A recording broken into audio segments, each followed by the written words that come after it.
Quite an introduction. Thanks, Rob. Well, that was quite an introduction. Only introduction, I think the list was probably long. We got to the bottom and we found me. But yeah, for those of you who don't know me, my name's Sam. I'm a freelance community consultant, so I build technical communities just like this, or help organizations engage with developers in hopefully a meaningful way. I don't know about you guys, but I'm very excited to be here. I've never been in the London Transport Museum and I'm geeking out a little bit. I'm also really excited because we have an amazing group of panelists joining me tonight, and I had the luxury of chatting to them beforehand, and I really think we're in for a treat and some great conversation.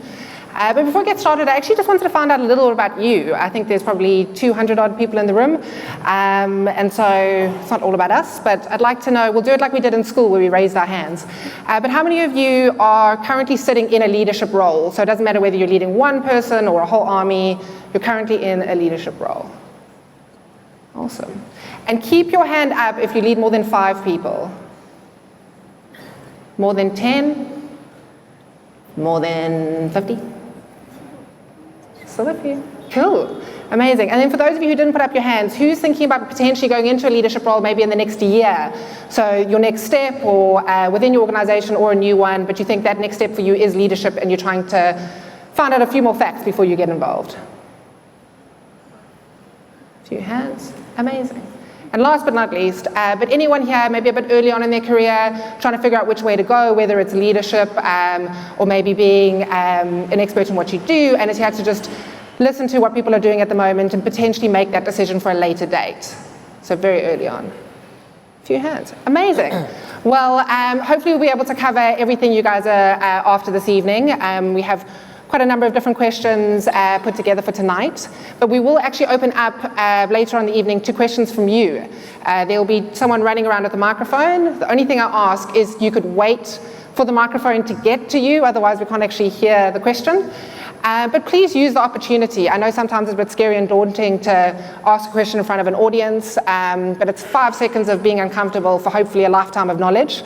Just classify this as like 200 of your closest friends just sitting around a room having a conversation. Not scary. Cool. Okay. Well, you're not here to hear me blabber on, so I wanted to actually open up the discussion with an introduction from each of our panelists. I'm sure as technologists you've probably gone on and internet stalked them in some way, but I always think it's better coming from the horse's mouth. So I'm actually going to ask Tim if you'd like to lead and just let everyone know who you are, what you're doing at the moment, and a little bit of an overview of how you got there. My name's Tim Carman. I run the technology development team at TfL. So it's a team of about 270 people. And working at TfL as a bit of a sort of experience. And I kind of start some of these conversations and saying that, I hope you had a great journey today. Because if you didn't, at the end of the session, everyone comes around and have a bit of a queue of people. So I had a bit of a check earlier. There was one issue on the Piccadilly line, which hopefully no one had an issue with. But it's always one of those things where people go, oh, I had this problem and. So I started my career really at one of the big cable companies, and I was running a team there. I ended up running a team of a couple hundred people, and I left around about 2008. And the reason I left, I was concerned. It was late 30s. I was concerned I was going to stay there forever, and I wanted to find a new thing, something to do, something to challenge. Also, I was thinking about, could I reinvent myself somewhere else? And I went contracting. Joined TfL as a contractor in the IT team, and there I found something called fares and ticketing, and I always call myself as employee number 1 on contactless card. So the contactless card at the time was about 4 boxes on a presentation. A lot of thought being behind it, but that's when I joined TfL, and I've kind of gone on that journey with TfL about developing the contactless card platform, releasing it in 2014, and now running a sizable team of 270 people. They are across Scrum Masters, developers, testers, product owners, tech leads, the whole mix, and also more recently business analysts. And what we build is teams. We have 28 teams, from Bumblebee to Supernova to Nebula. Those are the names of the teams that we have in here. One wasn't going to be called a team, so I thought about calling them Deadpool, and they found a new name. It was Special K. It's a great film, Deadpool, by the way. I've been seeing it with my son. And so now, I've been there now, coming on for 10 years, and we're working on, the reason I like TfL is the fact that when we do stuff quite big. So we released the ticketing app, The ticketing app, within 4 or 5 months has got to 800,000 users. So the things that we do are large. The contactless card platform collects £6 million every night. So it's kind of, whatever we do, we tend to do as big scale. Huge scale. Yeah. Thank you. Pass over to Manasi. Sorry, Manasi. Don't worry, I'll sort that out in a minute. So, hi, my name is Mansi. It's like a Nancy with an M. Just makes it so much more easier. Forget that extra A. It causes a lot of confusion. So, I'm originally from India. I've been in the UK for about 8.5 years now. I was speaking to Sam and I said, I don't come from a computer science background. I'm on degree, or like on paper, I'm an electronics engineer. I've been working with ThoughtWorks for about 6.5 years now. So for people who don't know, ThoughtWorks is a software consultancy, and a large part of what we do is around digital transformation and agile transformation. So a large part of my role ends up being working closely with head of techs and head of engineering, helping with the tech strategy, and of course the large part of my role being a tech lead. The nature of the consultancy is where the teams are different, the sizes are different, the goals are different. So what that means is I'm working very closely with the business, with the team in Words, and head of tech, head of engineering, and so on and so forth. So that's exactly what I'm doing now. And a little bit about your career? I don't have as awesome a journey as these guys, but I'm sure I'll be able to tell you some of it. So I started as an electronics engineer. It didn't quite click with me. I enjoyed programming a lot more. I think I enjoyed seeing robots move around. Not so much the electronics of it inside, but more so of what you can do from it over the wire.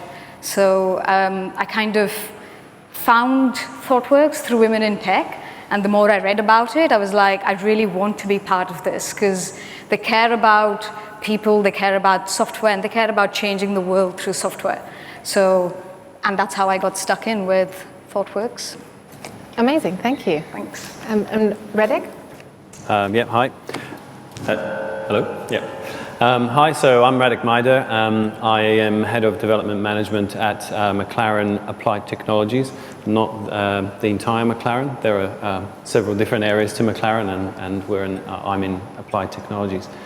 There we work on a lot of diverse products and projects. We have a number of business units that focus on different lines of business. So we do things in transport, or as we like to call it, intelligent transport. We do things obviously for automotive and racing, but we also do things in health, well-being, medical type space, and other various kind of partnerships and so on. So at McLaren we have electronics and mechanics and all of that stuff. So quite a lot of the time we tend to deal with devices, IoT, whether that's in a kind of fleet sense around vehicles, maybe autonomous vehicles or problems like that, or maybe wearables on humans. And at the center of all of that is data. We have a relatively sizey team of data scientists, simulation engineers, DSP engineers, and what we do with that data and how we treat it is quite interesting. But majority of the goals are either to inform on a particular condition or to maybe predict about what is going to be happening. So that's kind of, we're about, in my area, about 70 people, various software engineering roles, tech delivery managers and BAs, that sort of thing, product managers. And in terms of background, well, I'm not a software engineer either, and for the majority of my career I've worked with software engineers. Somehow I've managed to survive amongst those people. My first degree was in product design or industrial design, and my kind of I was hoping the first job was going to be in a kind of design consultancy where you get to design lots of cool stuff. So I did an internship there. And the person that kind of brought me in and walked me around, introducing me to everybody, walked up to somebody and said, well, here's Radek, he's here with us for 3 months. Do we have anything for him to do?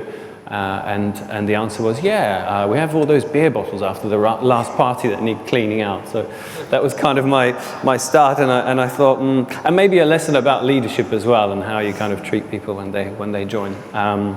And from there, I guess part of industrial design was a lot of 3D, CAD, and that sort of stuff.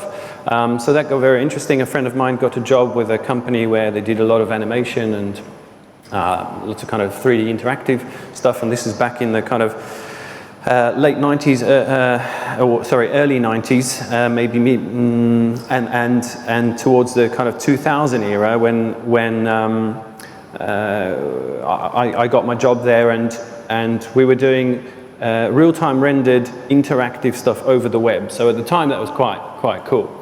And that was an interesting place that took me all around the world. I worked with that company in Sydney in Australia, and I've moved with them to the US and worked with some celebrities and all sorts of exciting stuff like that.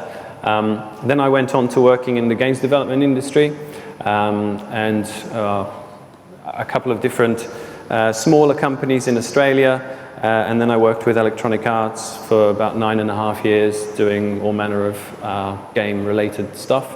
And at some point I thought, a lot of people that I met seemed to think that, oh, that's the coolest job in the world. You must just sit around and play games all day. And some of my friends who worked in the real world were like, yeah, that's not a real job. You know, what is that, gaming? So I thought I'd try it out and see if I could make it in the real world of software development and technology and so on. And yeah, so I kind of moved on, and somewhere along the line, I worked at the BBC on kind of back end of the iPlayer, and at one point in the news technology team, everything to do with whatever you see when you watch BBC News. And now I'm at McLaren. Amazing, quite a journey. And to pass over to Rose. Yeah, hi, so I'm Rosemary Hitchcock. I work at YOOX Net-a-Porter. So for those of you who don't know, that's a luxury fashion company, purely online. So we have our own main websites, which are Net-a-Porter and Mr. Porter, but we also merged with YOOX, and they have a lot of websites for a lot of designer companies like Valentino, and they also have Ferrari, who sell clothes, if anyone didn't know. So we also have websites and distribution that we manage for a lot of third-party companies as well. My specific area is in the fulfillment side, so I look after order management and warehouse management side of things and shipping, etc. So we do have quite cool warehouses with automation and robotics and miles of conveyor belts, so it's quite cool, like physical technology as well as the software. So yeah, I've worked at Net-a-Porter for the last 8 years, and before that I was an IT consultant, but I went on a project whilst I was consulting doing retail, and I quite liked it and decided that I didn't want to keep moving around. So I applied for a job at Net-a-Porter and started working there, and then I've worked, you know, on the website side, on the product side, and then kind of found my home in the fulfillment area. And I've done various jobs there: business analyst, scrum master, technical project manager, delivery manager, and then most recently head of technology, where I look after 5 software teams that do the order management and fulfillment. And you know, it's a really key part of the business because the website is amazing and it always tries to be cutting edge, but one of the main things that we differentiate ourselves on is our customer service. So if anyone's ever shopped there, you know, your parcel arrives and it's wrapped up like a gift in tissue paper and ribbons. You know, we do same-day delivery service with our own fleet of vans within London and New York and Hong Kong. So there's a lot of technology behind the scenes that makes sure that we can offer that luxury service to people and keep those service levels high. And that's kind of my main part of my job and my main motivation there. Amazing, thank you. So hopefully that's given you a little bit of an insight into all our panelists and where they've come from. And hopefully, as I said, the discussion will drive on from that. But actually, to kick off, Tim, if I can maybe come back to you. And you said you went into a leadership role quite early on in your career, almost with the first company that you worked for. And I'm sure your leadership style has potentially changed over the years. Well, I mean, has it changed over the years should probably be the question. And if it has, what have you done to sort of identify when changes needed to be made and then sort of pivot within your career and your style to be the amazing leader you are today? Yeah, it's interesting when the question came through at the very beginning, I kind of reached back into my memory and worked out exactly what happened at the very beginning. And so I was a software development, I came from that background. I would probably say I didn't intend to be a leader of a large team. It was kind of a journey you go on, and it's you work hard, and then all of a sudden you find you're on an escalator and your career kind of takes off. And I went from small teams, 10, 20, very quickly to about 150, 200. At the very beginning, when we were walking over here, I was talking to Rosemary, and she was saying, when you get into a leadership role, you often find it's not what you're doing previously, but it's actually what you can do, or they saw something in you. And I think that's the case, because when I first got it, I break my career up into two parts. When I was at the cable company, and now I've been at TfL. When at that cable company, I was on quite a rapid learning exercise. And I kind of, at the very beginning, I might have still coded and fixed defects. A bit of a waste of time, to tell you the truth. But actually, it was a process I kind of went through. And what I kind of found out about myself is I'm really good at doing change, and I'm also quite good at explaining the big picture. So that's kind of one of the things that I think in my career has really helped me, that I can do change and I can understand people and explain where we're going. The problem with that is, though, is there's quite a few people out there don't do change very well. So when you go and talk to people and I kind of go, right, we're going to go over here, sometimes at the very beginning you look behind me and no one's coming behind at all. So it's kind of, what I've kind of done, if I break it into two parts, I think the first part I learned my trade at a cable company, this is the name actually, and the second part, I was probably being more myself with a bit more skill at TfL. So at TfL, we went from when I first joined, as I said before, it was about, I came for contacts card. The only thing I was going to do was implement it because it was very big, scary, and it affects Londoners. It was very public facing. So at the cable company, I was on digital TV, broadband, and telephony, very customer facing. And this is also very customer facing. And my first day at TfL is, so how does Oyster work? Because it's this huge platform, 20,000 readers. And actually, I wanted to know it never goes down. Actually, behind the scenes, it's quite clunky. It's 20,000 little billion engines. But so when I came on board, they introduced me to actually one of the people over there, which is Peter. So they said, well, we're going to do a bespoke software development. We've got 2 developers. And I'm kind of going, right, okay. So I've just come from 200 people. And I'm kind of going, right, okay. And we did look about buying things, but actually what we've ended up doing is a bit of a journey. So for me, what I do now is that I have these stand-ups that I do once a month, and I explain. So my developers and all their team, they worry about features. I actually worry about operations.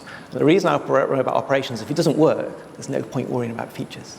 So the things that I tend to do at my stand-ups, so for 270 people, there's 2 of them, about 100 each. I talk about the successes, I talk about the things that I can see on the bigger piece that people are working on, I name individuals. I celebrate the successes, but I also talk through areas of concern, such as operations, such as we went live with this on the ticketing app, and actually this piece of software didn't work. And actually then we went and did this, or how much things cost. So what I try to do is pull together the piece about how the whole team kind of works together. And I think that's one of the things that I've done really well over my career, and it's held me instead. In both companies, I went quite quickly through. I worked very hard, and then I went through, and the same with TfL. I kind of reinvented myself, and I was a team of 1, and then I've ended up running, well, it was 100 on contactless, and now it's 270, we brought everyone together. That's amazing. And it's probably true testament to know that one of your first team members is still here. So if you want to know actually how to manage a team, you probably have to go chat to him, and he'll tell you how amazing it is. But you spoke a little bit about how you sort of set up decision making within your team. And I understand, Rose, you do something that's quite interesting in sort of a more diplomatic way in which you handle decision makings within your team. I'd love to know a little bit more about that and how the team at Net-a-Porter manages those decisions. Yeah, so like a few of my colleagues up here, I also haven't come from a development background. So as being head of technology, obviously I'm responsible for the technical decisions made in my area, so I have to surround myself with the experts and the right people who can, give me that information. So I don't like to just come in and be like, oh, I've decided this is how we're going to do it. I like to give that opportunity to the teams and actually let them kind of argue it out and convince each other, so using arguments and data. So we'll have a discussion and they can say, you know, this is what research I've done, this is the way that I think we should approach it. And then other people will question that, maybe present a counter proposal. And in that way, we'll kind of come to a consensus. And I feel that that actually makes the team more bought into whatever solution we're going to implement, and also kind of gives them autonomy and ownership over it. So there's no grumblings around, oh, this is a stupid idea, who decided to do that? So where I can, I do try to let the team decide, whether that be the language, kind of the development approach, kind of the deployment pipeline. I try to give the team as much autonomy in those kind of decisions, as long as they can kind of convince me and other very well-informed colleagues of why it's a good idea. And I think the other thing is around decision making in processes. So, there's certain things that I need from the teams and I need them to do, or certain information or certain targets, and we kind of agree those. But then how the team choose to get there, all of my teams have different processes, different ways of working, and they agree that within their teams. So, they do continuous improvement, they'll retrospect, we get a new person in with new ideas who's worked somewhere else, and we're like, oh yeah, great, let's try that. And it's not me saying, oh, I'm the boss, I'm going to say, right, this is how we're all going to work now. And I think kind of being a little bit more democratic and letting people feed into that decision and convince each other, rather than me convincing them, actually brings everyone along with you and makes it a more harmonious team, I think. Yeah, I couldn't agree more. Now, Radek, I understand that you also use a lot of data to sort of drive change within the roles that you've been in, especially with potentially outsider stakeholders as opposed to the physical team that you're in at the moment. Could you speak a little bit more about that, and potentially just sort of some of the times where that's worked quite well to bring data to the conversation to drive change when stakeholders might not be particularly on board with the change that needs to be made? Yeah, sure. So I think that's kind of one of those things that I learned somewhere along the way, that actually to convince people, you kind of come with an argument, but really it's just your opinion at the end of the day to the other people. So to get them across, often it does help to have some research, some data, something that you can point at and say, well, actually, it's not just me saying this, what I found in the data is that. I guess maybe one example, which is kind of not necessarily very specific to a technology solution or something, but is more to do actually quite recently with the hiring pipeline. And if you imagine what that sort of looks like, obviously you go through a kind of interview process and all that, but at the point where someone decides to join your company and start working with you, between that and them arriving and their kit being kind of ready for them on their desk, I kind of find that as a pretty important point. I think, when you join a new company, you're quite excited and you want to feel like you're really welcome, and you get there and everything's kind of, your phone, your laptop, whatever is all nice and ready. And we've had a couple of incidents where that wasn't the case. New starters turned up and unfortunately their kit wasn't ready and kind of scramble around. And at one point I kind of thought about it and looked at the kind of whole process, mapped it out in my head, and then I kind of wrote it out on email with just kind of little dash marks to kind of suggest arrows. And I thought, there's a lot of process steps in here. Do we really need all this? So I wrote to the finance team and the recruitment team and the IT guys and said, look, this is what it looks like. I think we could optimize this process. There's a lot of steps here.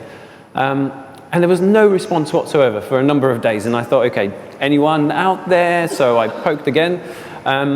And someone from finance went, we can't remove any of those steps. There's, things change quite rapidly and we need all of them, full stop.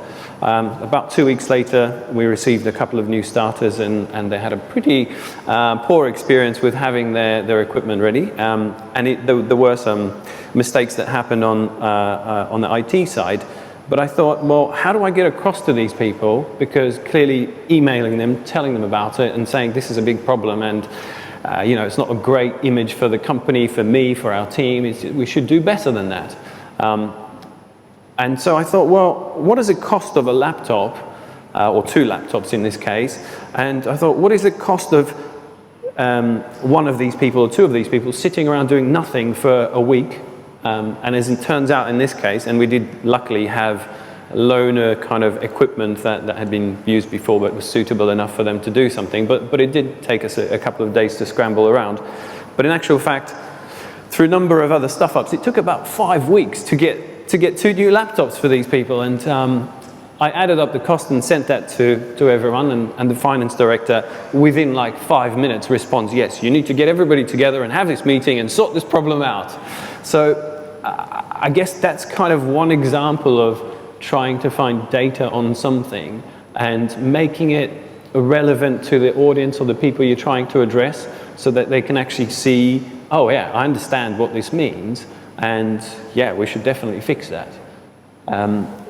Often we tend to focus on just our bit of the process. We kind of go, well, I'm doing my job really well. And somewhere along the line, HR were involved, and they're like, well, IT screwed something up, so we don't need to attend this meeting. And I'm like, well, actually, you could help to shorten the whole cycle, so you need to be in this meeting.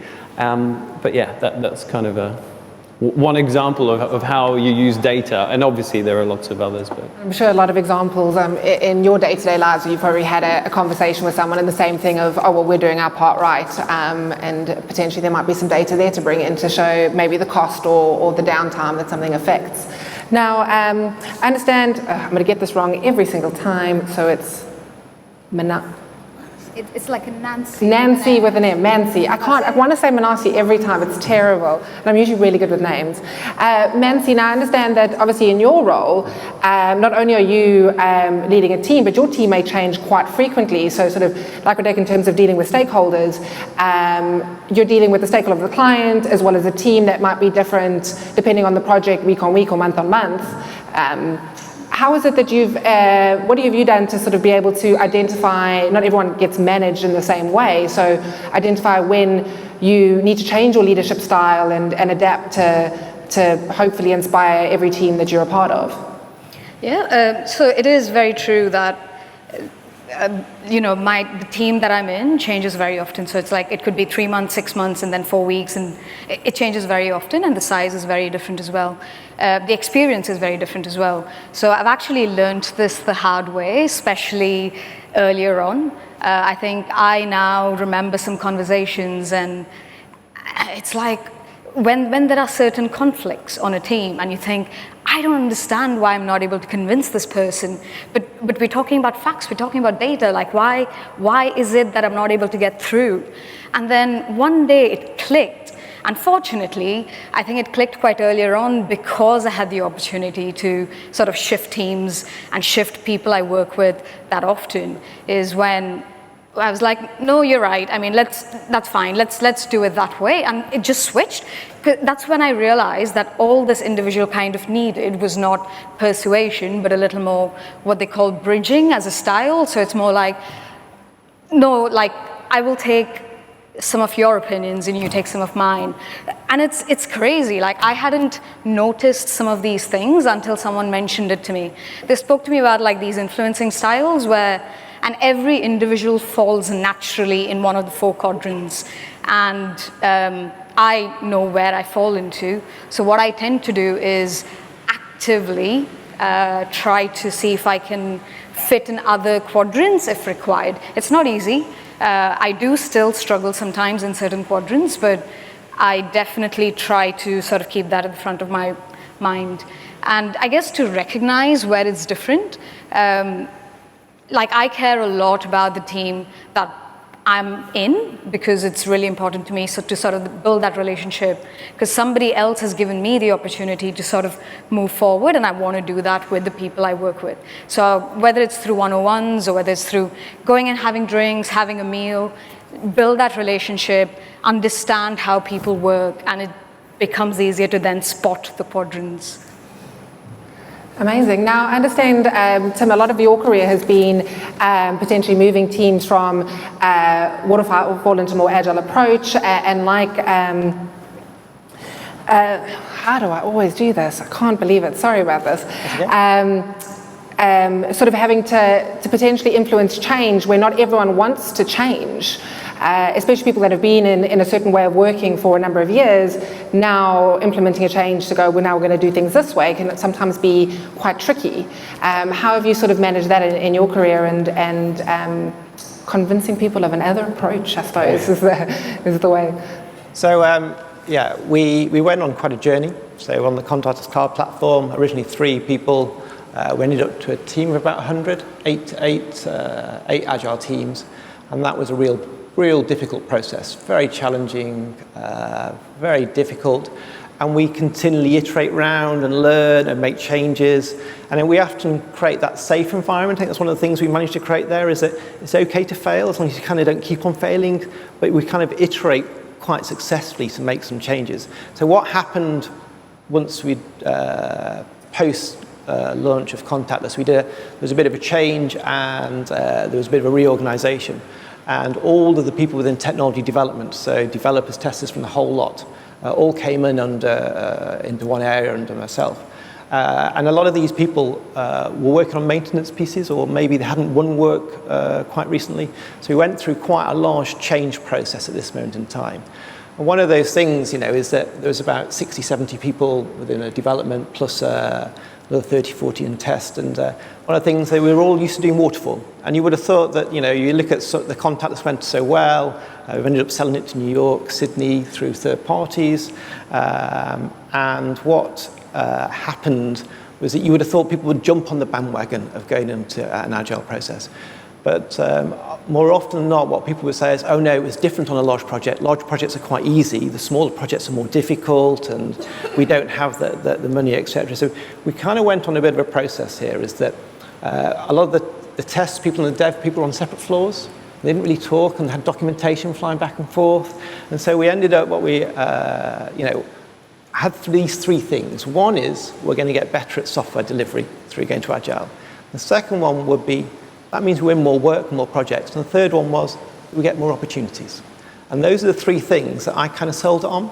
So we get good at delivery, we win more work, and people get opportunities. And what we did is went on a process with Sarah and the Scrum Master team, and we brought in a third party to help us to move these teams forward. So we had the three Pathfinder teams, and we actually got the developers, the testers, a product owner, and Scrum Master. Actually, we added a Scrum Master and got them sitting together in the same space.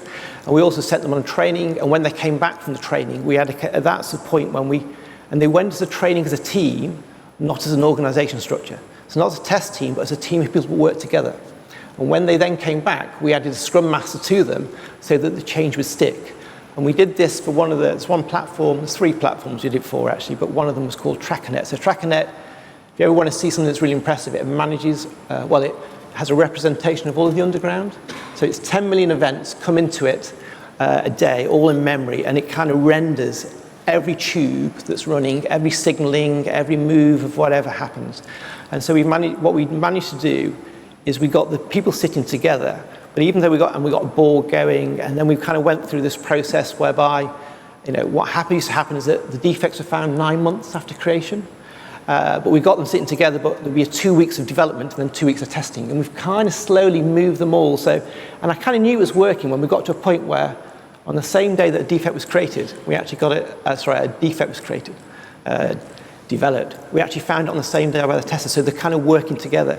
I also used to call it the impossible mission, which is we managed to do a lot of automated testing within this platform that does all of the monitoring for all of the representation of all of the trains as they go around the network. And it's 1,500 tests, it takes 3.5 weeks. We managed to get it down to about 3 hours. And so we run it continually. So what it allows us to do now is we're kind of upskilling the testers so that they're moving from manual to more automated testing. So I think there's a process there that we kind of went through, and it's been really tough over the last year. We've moved people from a place where they weren't winning stuff, and since then we've won a lot more work on Crossrail. We're doing a new bot at the moment that should go live in the next 6 months. There's so much more work we've won because of the work we've done here, and some of the feedback we've got is we've never delivered so much so quickly. Right. They still sometimes complain about, so why are we doing so much on testing? But the quality then goes out the door. Okay. That's an amazing way to to handle and change a team's mindset. Now to sort of jump across to you, Rosemary, I understand that training is also something that YOOX Net-a-Porter looks at, but potentially not able to send the entire team on training. And I'm sure people in this room have wanted training or wanted to go on training. Potentially, budgets aren't there and things like that. And I understand you sort of manage that in a different way. Could you just speak a little bit about how you guys are sort of developing your team at the moment? Yeah, so we've got a few different approaches that we've tried in my area. So, we just have normal, send a few people on a course, get them to bring something back, you do a brown bag lunch, you know, and there is some value in that, but I think people, you know, actually miss out on, you know, other parts that they perhaps didn't hear. So we tried one approach that was really successful where we wanted to start being a bit more DevOpsy in the teams, but we just chose to use Puppet, and we didn't really have any skills or expertise in the team, but I couldn't send, you know, 40 people off on a training course. So we, you know, it was far too expensive. I didn't have the budget for that. So we found a company that offered training, and instead of going on their course, persuaded them for a much more reasonable price to come in and run 3 lots of sessions, you know, in-house, so that for, you know, the price of sending about 3 or 4 people on the course, I actually got, you know, 30 people in-house trained. So, you know, the team really appreciated, you know, kind of the skills development that they got, and it meant that the content of the training wasn't kind of diluted into a half an hour brown bag lunch session. So that's one thing that we've tried. Another approach that we're trying is we have started using Scala a few years ago. It's quite a new technology really compared to some others, and it's actually really difficult to find experienced developers. A lot of the time they are way over our budget, or they just do contracting.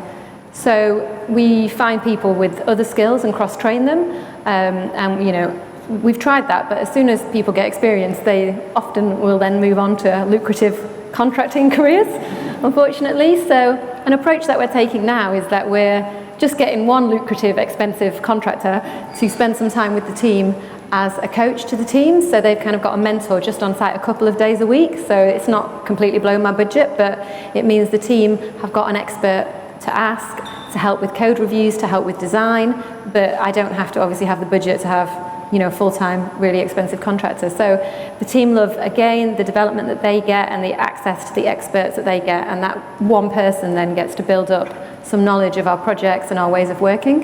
So they're just a couple of different approaches that we've tried to try and ensure that despite various budgets, we can still keep upskilling the team. Amazing, and hopefully, people get more trained up.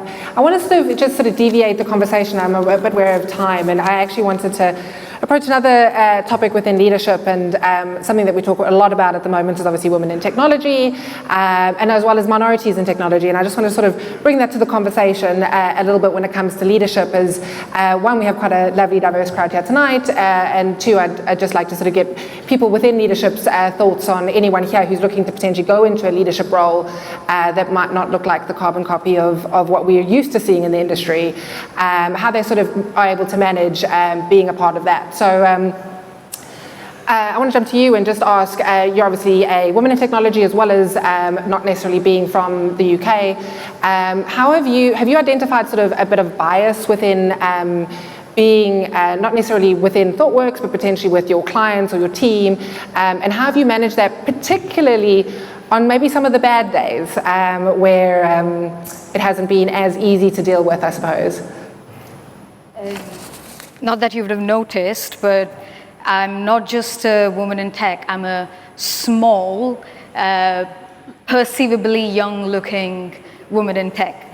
And given the consultancy scenario, every client that I go to, even without them saying anything, I know they've made a judgment of what potentially my experience is when I walk into that room.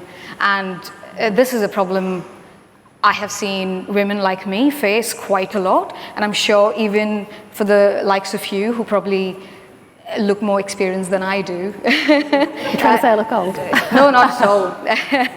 But I'm sure you've experienced similar, but I think there are days where it's easier to deal with it. There are days where you want to fight it, and there are days where you just can't be bothered. And it's the days that you can't be bothered is where I think it's really, unfortunately, impactful for the team. Because if you think of a team of 5 or 6, and there are 2 women on that team, and if that's how they feel, you're really impacting not just the team, but 2 individual people's journey.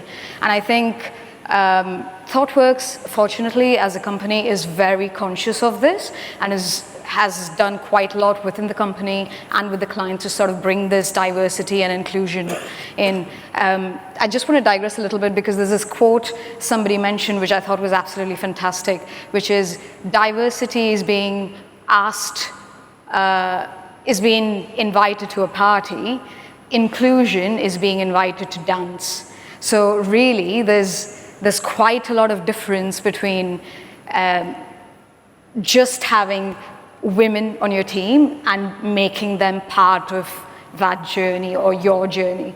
So my husband's also from ThoughtWorks, is doing same role as me, and I think he only started to really understand the gravity of certain bad days of what it is like to be in a woman in tech when I think he saw me walk away from some conversations because some days I just couldn't be bothered. And an example of that is I think it's very simple, small things.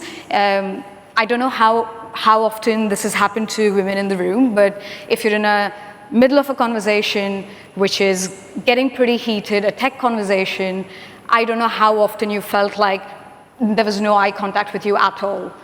You pretty much could have left the room and it would have made no difference.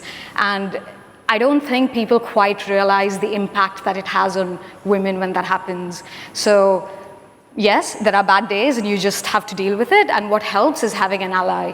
I think because my husband has now seen this or experienced this, he tends to be that ally who goes, sorry, it wasn't me who asked that question. It was this lady here, so I don't know why you're looking at me. Or, divert that attention, involve people, so that ally is important on a bad day. I think the other thing that really helps as well is, I think most people don't intend to do this. That's why I guess it's called an unconscious bias. Bring awareness. I think women talking about the impact that it has on them, I think will really help build that ally network quite a lot. So amazing. And I actually want to jump to Rose on this as well. I understand that in sort of the senior team, I suppose, to put it that way, at NetPorter, you are the only woman in the room.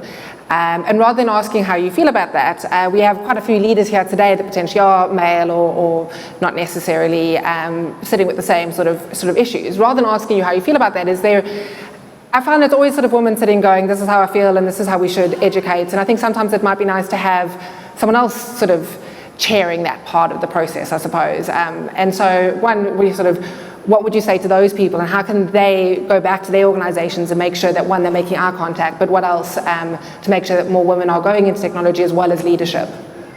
There's a few other senior women, but not in my area. So most of the meetings that I go to, the leadership meetings, are all men and me, and I sometimes feel like I'm the only one who ever mentions diversity or women in tech, and it's kind of a bit of a joke, but I try to persevere to keep it on the agenda. But for me, I think what's really important is that people in leadership positions don't just look for people who behave like they did when they were at that level and expect the same behavior that they would exhibit in women. Sometimes women behave like men and sometimes they don't, and I sometimes feel that in order to be considered successful and doing a good job, your managers expect you to behave how they would, but whether emotional intelligence is a stronger characteristic in women, sometimes it is, not always. Whether you want to be really assertive or your leadership style is more democratic or partnership, if you're having successful results and your team enjoy coming to work and do a good job, it's the results that are important, not whether or not you sound authoritative when you tell someone this is what we're doing, rather than what do you think about this for an idea. So for me, I think, I have to remember as well not to just want to encourage women who behave like I did when I was at that level. I have to think the same, but I think for any male leaders in the room, try and look for what other strengths some of the women or other areas can have, and that they could bring something different to the team, just a new energy, new ideas and new ways of working that actually might start to drive innovation and improvement, because just having an echo chamber of people who've had a similar experience, behave in a similar way and kind of agree with you, it's just going to slow you down, and you won't progress as fast. And I like to think that since I've joined the leadership team, I've brought a different perspective and, you know, a different way of looking at things, and I hope that you know, will make a change. And I really hope as well to open that door for other women to follow behind me. Amazing, thank you. And just sort of keeping on that sort of line of not necessarily women in technology, but the different person in the room, or not necessarily the imposter, but we talk about imposter syndrome and different things within our organizations. And actually, a large majority of the panelists don't necessarily come from a software development background, but are sitting leading teams of software developers. That must also change the way in which you potentially have a management style or a leadership style, but also influence how you interact with the team. And I'd like to throw this to Radek, if possible, just talk about, you know, obviously not coming from that stereotypical early on career, how that has affected you and what you do today. I'm sure there's a few people in the room that potentially aren't sitting as specific software developers.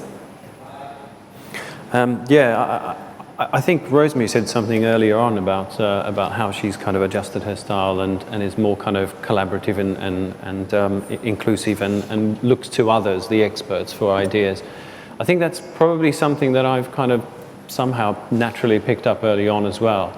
And I tend to think, sometimes, I don't know, maybe it's like a little chip on my shoulder going, well, I'm not a software developer, so what do I have to say in this conversation? I feel like I've been around software development for long enough to kind of pick up the right smells, if you like, if something's going the right way or not. But at the same time, I tend to think that people are there because they're there because they want to do a great job. And I want to start with that at the outset, that we're all here to do a great job, rather than be kind of suspicious and think that there will be things they're trying to do just to pull in their own direction, which naturally sometimes people do. But in a group situation, I think you can use that to bounce ideas off other people and empower them. And actually, I find that helps. I find satisfaction in helping somebody grow their career and develop and have kind of one-on-one conversations about how they can become better at what they do and where the direction takes them. That seems to build up a better relationship and some trust.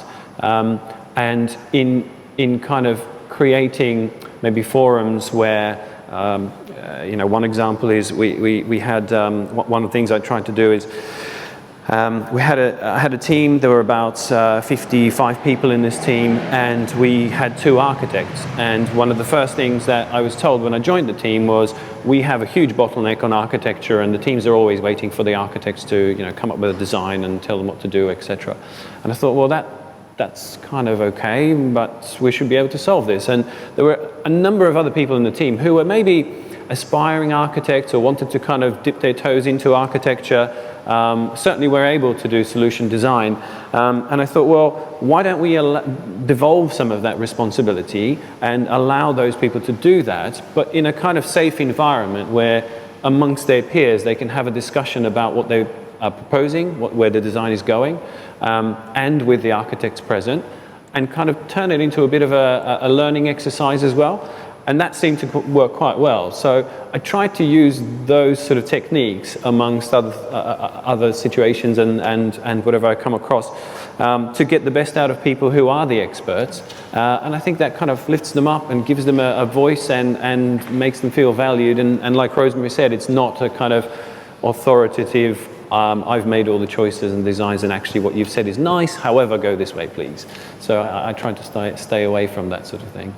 Amazing. And I think before we jump to some questions from you guys, I know you also hopefully have some questions. I just wanted to sort of ask Tim you one more question with regards to sort of Radek's comment there on you know, getting the day-to-days done and having these bottlenecks and different ways of iterating and pivoting, the team structure or the way in which you do something to manage that. You've obviously here, especially at TfL, are making some really sort of cutting-edge, innovative things. But there's also the day-to-days of keeping some of the stuff that you've already got planned in the roadwork or currently developed, maintained or put together. How are you managing leading a team and being innovative and cutting-edge while still getting those things done? And is there any sort of tidbits you could potentially share with the audience that's hoping to be just as innovative as TfL? So I've spoken before about, so we run around about 28 teams, and one of the big things we do is we keep teams together, because there's nothing more disruptive than a new project, a new team. Because what we found is it takes, for us, around about 5-6 months to get a team running. And once the team is running, they're really, really efficient. So what we do tend to do is keep teams together, and we bring projects to teams. And in one of the walls, it's probably about as big as this behind me. I've got a big Kanban board. I'm quite a visual guy. And I kind of have all of the projects and small works. And we've got on the left-hand side all the roadmap stuff that might come in, but it might be just ideas. Then we've got the shaping that's kind of coming into the team. And then we've got the teams, the 28, and we bring projects or small works to teams. And by keeping them together, that works really well. So inside there, we can have a small lot of projects, but also we actually, within a team, we say I have 80% of project work and 20% of BAU. So by keeping the team together, and they pull from their own backlog, that means we get an awful lot through those relevant teams. And one of the best things I know we've done recently is we've just gone live with, we've moved one of our main platforms into Azure, one of the main websites, and we've got a lot of App Insights data in there. And that's made it really rich, where before it was all locked away within operations. And now the developers can see it, and they can see the richness of it. And what they're doing now is bringing it onto their own backlog of work. Therefore, they've got 80% of project stuff, but they've got the 20%. And that really means that the website is so much more responsive, it stays up. We have in a week, we have about 200,000-300,000 customers on one of these websites. And so by pulling them into the team and keeping teams together, I think that works really well. The other thing that we have done is we've tried a few times on this. We've got a DevOps team. And we've looked at separating out into the Agile teams. We've actually, at the moment, got a centralized DevOps team. And what that does is sit there and makes lots of small changes and protects the delivery of the other pieces. Kind of going forward, we are looking, at the moment, we've got a big project kicking off at the moment, of moving the DevOps into the team. So as I said before, we always iterate around, try new things, and learn from them. So at the moment, we're moving towards a decentralized DevOps for some major key projects we've got going forward. But we also have this centralized DevOps that keeps a lot of the noise away from our product development. Amazing. I'm assuming sort of the value in that is actually just identifying when things need to change and not necessarily sticking to one solution as such. But as I said in the beginning, we'd also love to hear, you came here with questions. So we have a microphone over there, and it's going to run around. As I said before, try wait for the microphone to get to you. And as soon as you're done answering your question, if you could give it back to them so they can run to the next person. Seeing as the microphone's on the side of the room, or we'll just walk across. So we have a lovely lady over there. Saw her first, it's fine. Okay. And if you could also just, if there is someone specific you'd like to address the question to, if you could just let them know. General question. How do you manage your upward leadership or upward influencing? Who would like to jump in at that? Anyone with specific experience? Is there anyone in particular you'd like to answer that? I can cover that a bit, actually. I work for the CTO, Shashi Verma. The thing I would say, he's very supportive of what we've done, because he sees the value of, we've changed from an organization that we outsource a huge amount of work to now we are very innovative and creative, and we've done stuff for a lot of value for the money stuff. So for me, with Shashi, generally he lets me get on with it. Having said that, though, there are things whereby managing upwards, or even I call it managing outwards a bit. So we do a lot of agile work within technology development, but we're also kind of charged with trying to spread it out across the wider team as well. And that's actually proved across my peer group, which is the hosting people, the infrastructure people. And that's kind of proving quite challenging because it's moving into a different area. So, we do quite a lot of show and tells. In fact, I came from a session today whereby we're trying to so we do a lot of work in Azure and AWS, and we build a lot of infrastructure. And the hosting team as well, we're trying to say, well, why don't you use some of our templates? So we all come from a software side. They come from a tin side. And it's kind of, when we're moving this together, is that what we're trying to say is, with software and source control, you can kind of get these patterns out. So we're trying to show and tell stuff as well at that kind of level across the wider teams. Well, primarily, I must admit, my boss has actually been very supportive, because at the end of the day, I suppose, he looks in on it and he's been successful himself.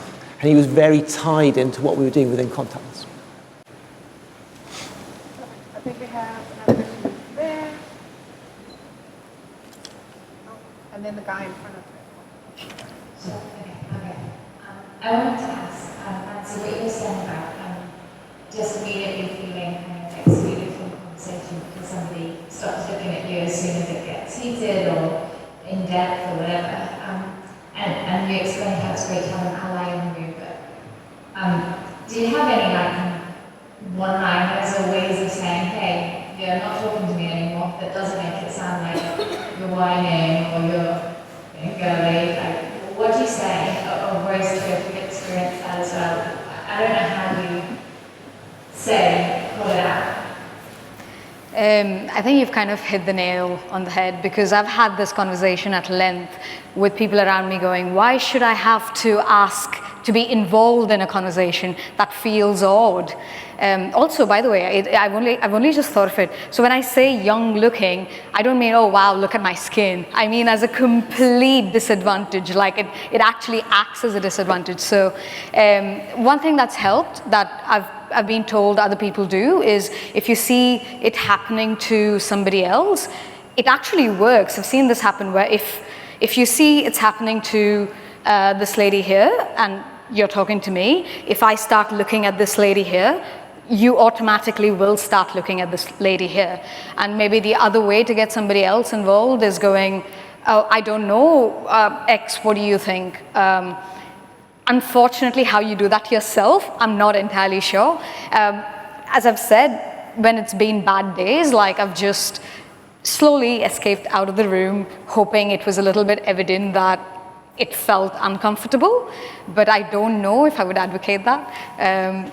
But having an ally is very, very important. So maybe talk about this, speak about it as a fishbowl, unconference, whatever it is, but maybe let people know the impact that it has. I hope that answers your question. Rose, do you have anything? I have to say, actually, I don't think I've experienced it much. Maybe it's happened and I haven't noticed, but I actually, although I am a woman in tech, I don't most of the time feel like it at work. Even though there's not a huge amount of women, I don't feel treated differently, and I have a lot of male colleagues who are quite good advocates for women in tech as well, and I think I've seen them call things out that weren't happening to me but were happening to other people. So sorry, I haven't got a good answer for that. Move company. I can answer that question if you want. I'm not necessarily a software developer, but this happens to me quite often because of that, because I walk into a room, most of the time I have a backpack on, and they bring me in to talk to a bunch of CTOs about how they were going to attract developers or something, and it's like, who's this child? And I found early on, even if it's uncomfortable, is to reintroduce yourself into the conversation. Because chances are you may have been a part of the initial discussion and then all of a sudden it's like you disappeared when you didn't. So sometimes, even if it's a bit uncomfortable, is not necessarily be boisterous or cut anyone off, but re-engage with it. Yes, I agree. And if you keep doing that within a conversation, even if you annoy them, they can't but remember you're there. And then you sort of build the skills of doing that in a way that pulls you into the conversation. But in the beginning, I just used to, yep, I'm still here. Yep, I agree with that. Yes. And it sort of helped eventually so it's not a fail-safe, but just reminding people that you're there, even if it was just agreeing with what they're saying or disagreeing, is a great way to do it as well. Cool. We had a question in front of you. Yes? I can direct this question to anyone, because you all talk about how to bring up ideas, but what advice would you have for middle management where they encourage questions or they encourage ideas, but everyone says it's a good idea, but no one goes along with it, and it kind of dies down no matter how much you try to push it. Radek, do you want to take that one? Yeah, I mean, I can have a go. I think perhaps one of the things to do is to try and build a little bit of momentum behind your idea. So maybe test your idea amongst your colleagues or test it against somebody else, because if you think of it from the other side, being in middle management, you want to kind of encourage people to come up with good ideas, but you can't always take everybody's good idea, right? You've already got a backlog of stuff to do, and there may be a lot of these things. So saying yes to every single good idea may potentially not fit in that context or situation. But I think what I would tend to do, and I have seen this happen, where people kind of go, okay, and not necessarily taking no for an answer without being kind of abruptly rude or pushy and saying you must listen to me, but having a discussion amongst others and just seeing if there is an appetite, and then kind of building a little bit of momentum and coming back to it maybe from a different angle, or maybe in a one-to-one situation.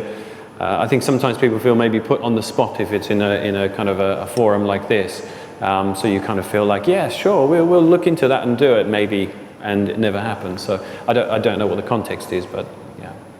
Yeah, I think sometimes if it's something that you could do, it's great just to get stuck in and have a go, because sometimes it feels like you ask for ideas and you just get left with a massive to-do list, and then, they lose momentum.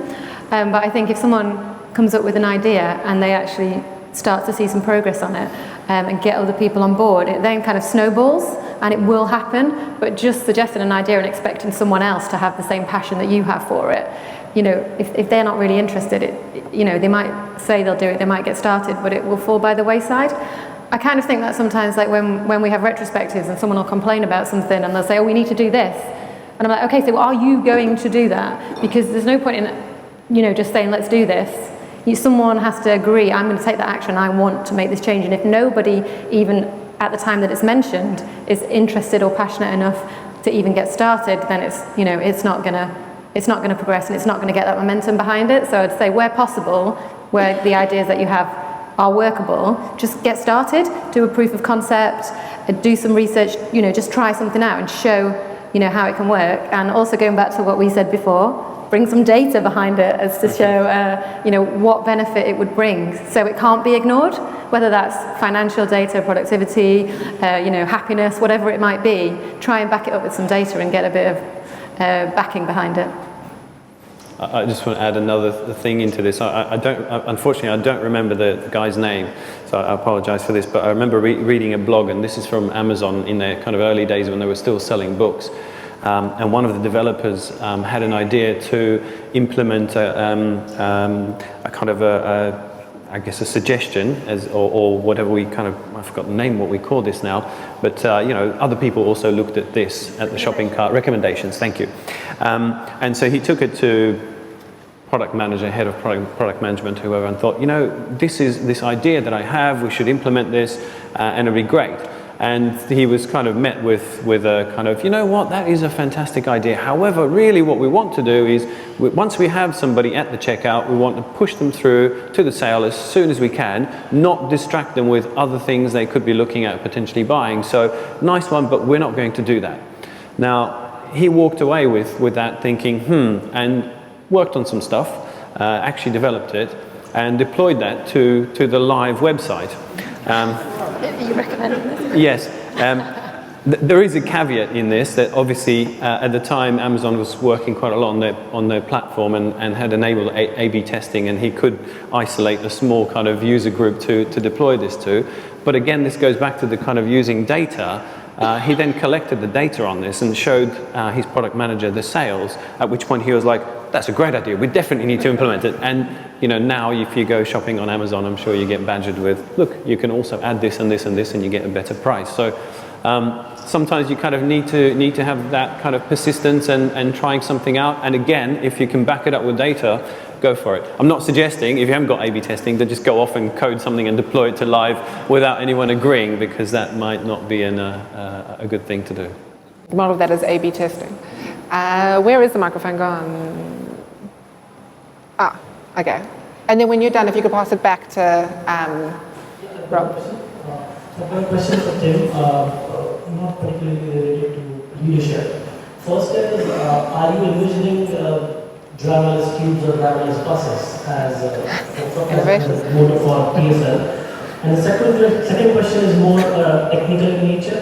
So, considering the size of London and TFL is serving it, I would like to know, when you rolled out the contactless thing, I'm sure you would have a very heavy engineering pipeline, behind the development of that. How did you ensure that it will go first time right, and how did you performance test that feature?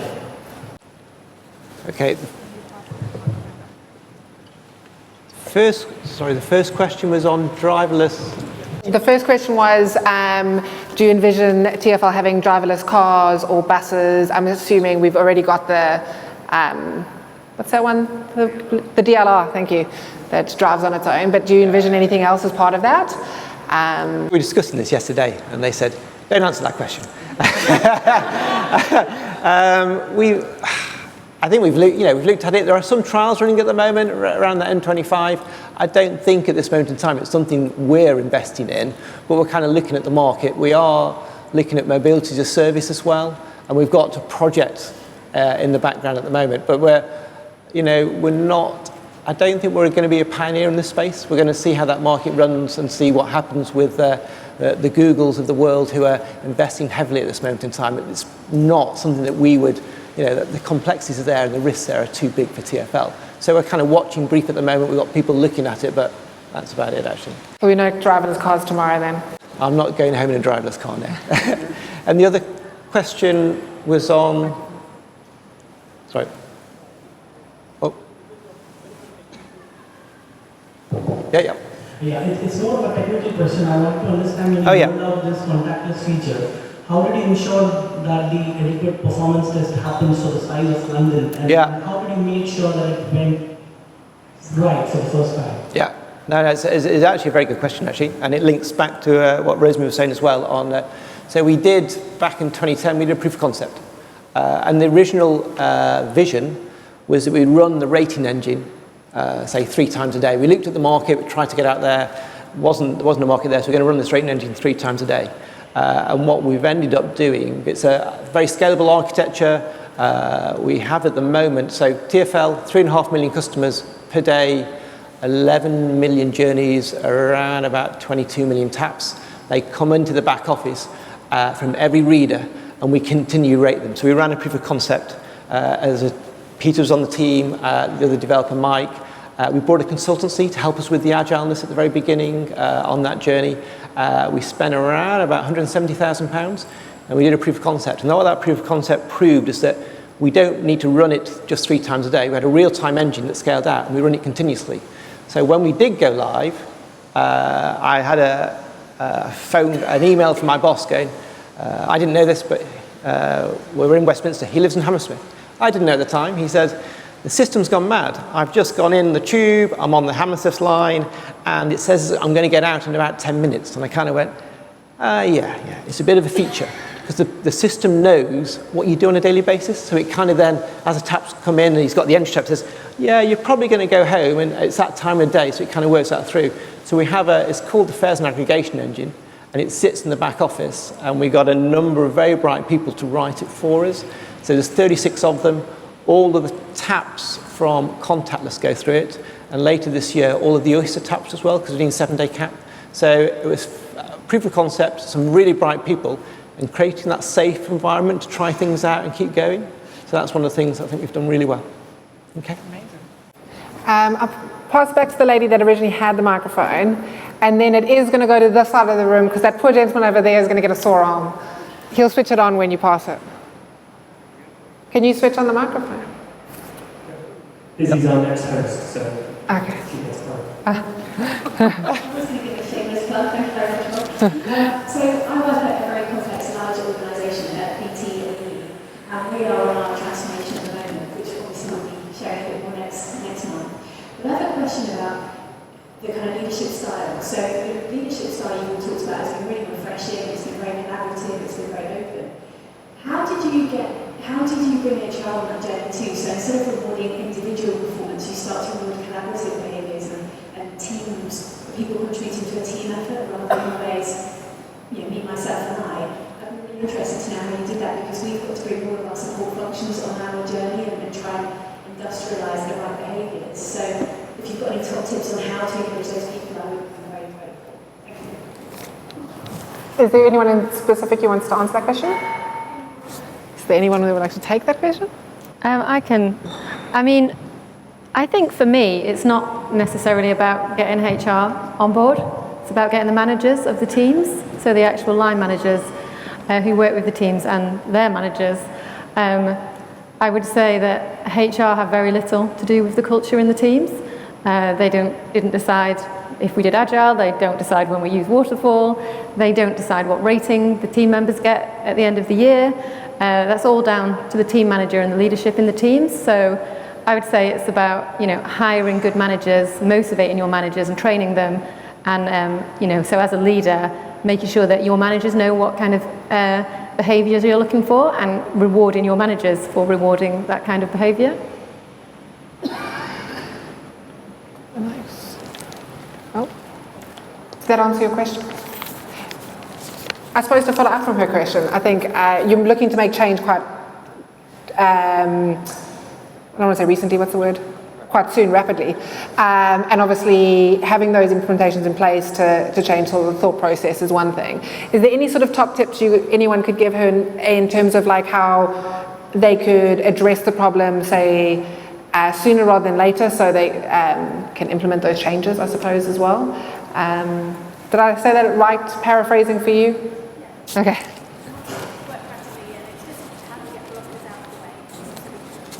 Without changing the whole management team? Okay. So how do they get blockers out the way and form a collaborative environment without potentially changing the entire management team right now? I suppose this is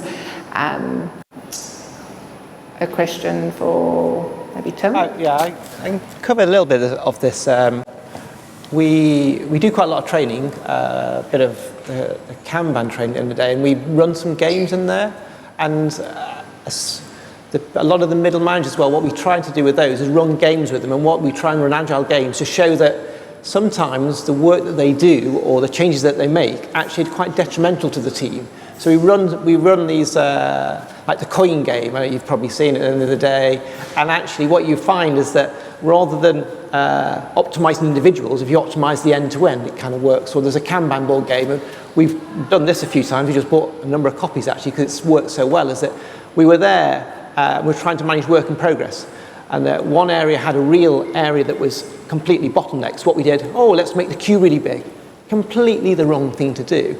And it took us quite a while. There was a number of people in the audience who were playing this game. It took us quite a while to go, these are the wrong things we should be doing.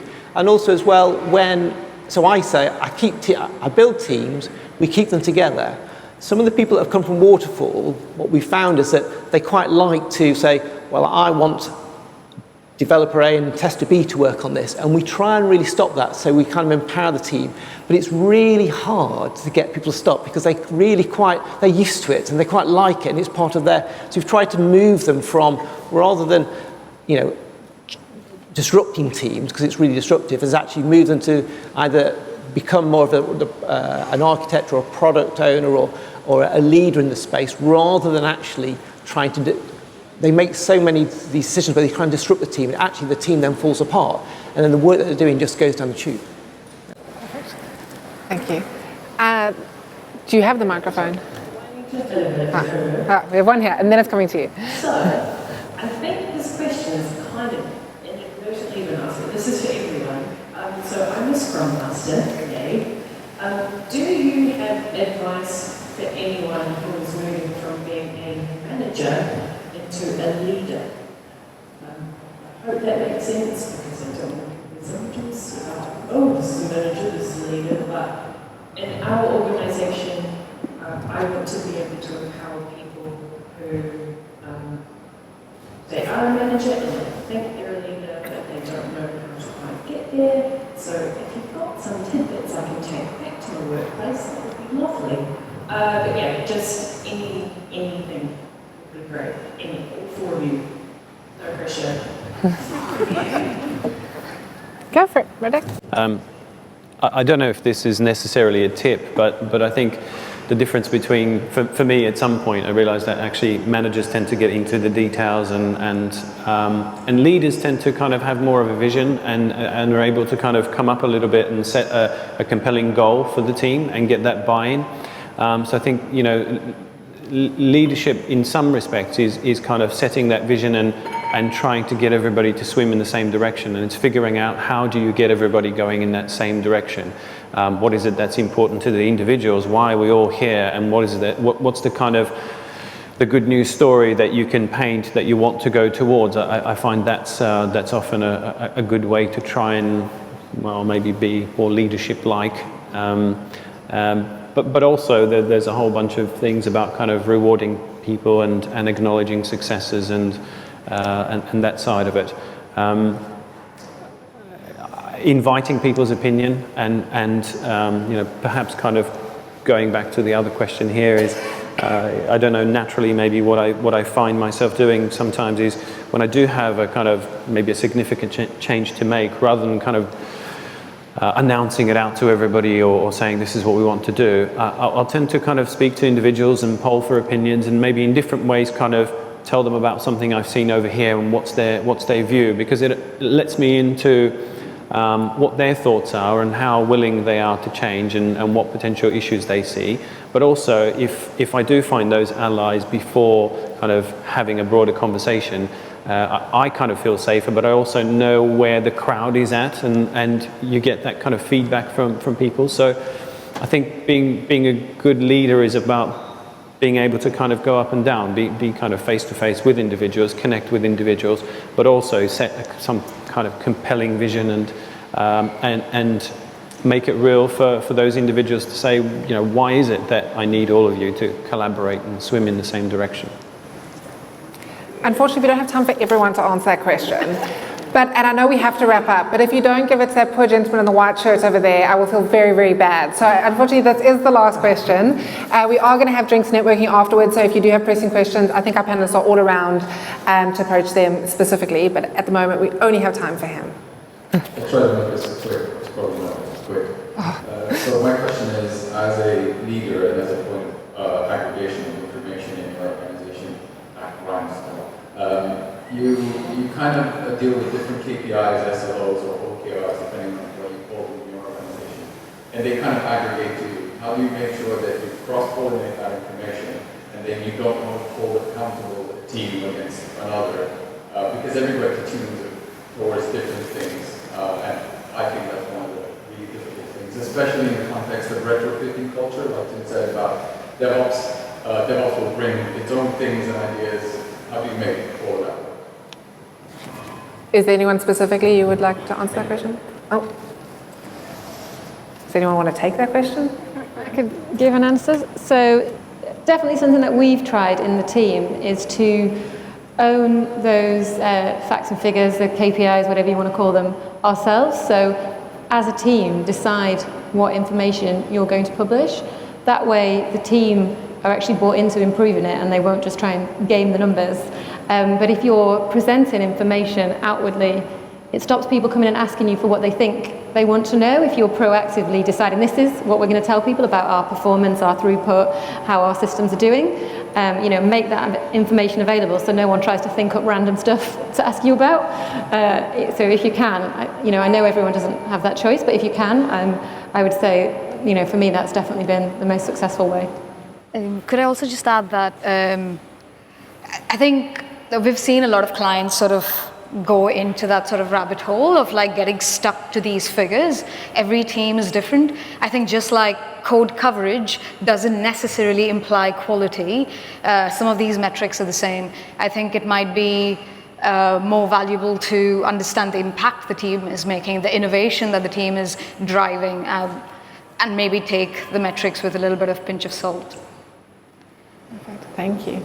Unfortunately, I think that is all the time we have for. I did have one last question, but I'm not going to ask because I think I'll be kicked out. But I hope you all enjoyed that, and hopefully go away with a few sort of top tips to take to your current role or your career in general. But I just wanted to give a huge round of applause back to our panelists for being a part of tonight.